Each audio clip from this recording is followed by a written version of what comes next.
আচ্ছা, চলে এলাম আমরা আবার রকমারি রান্নার চ্যানেলে। আমি ঠিক সকালেই বলেছিলাম, লাঞ্চের রান্নাবান্নাগুলো যখন শেষ হলো তখনই বলেছিলাম যে আজকে ইভিনিংয়ে আবার একটা স্পেশাল ডিশ বানাবে বৌমনি। তো এখন বানাচ্ছে হচ্ছে কি চিকেন ভাজি। তো চিকেনটাই দেখো, চিকেন ভাজি বানাচ্ছে, মোটামুটি হয়ে এসছে। এর মধ্যে ইনগ্রিডিয়েন্টসগুলো কী কী দিয়েছে একটু বলো। এগুলো সব ভেজেই করতে, চিকেনটাকে আগে ভেজে নিতে হয়েছে, তারপরে মশলাগুলোকে ভাজতে হয়েছে। এতে কোনো জল দেওয়া হবে না, সব সবগুলোই ভেজে ভেজে করতে হচ্ছে।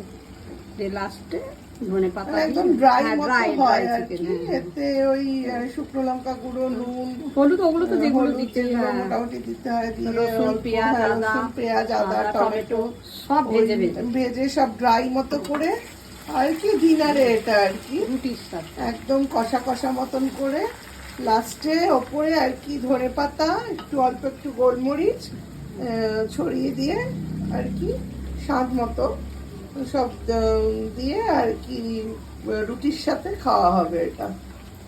তো আজকে এটাই হলো চিকেন ভাজি, আর ডিনারে হচ্ছে চিকেন ভাজি আর রুটি। দেখে নাও, কালারটা তো দারুণ এসছে,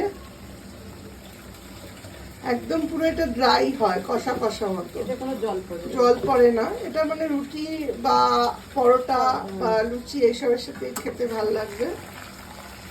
হয়ে গেছে তৈরি, ব্যাস এবারে ডিনার টাইমে একটু মাইক্রোওভেনে গরম করে সার্ভ করা হবে।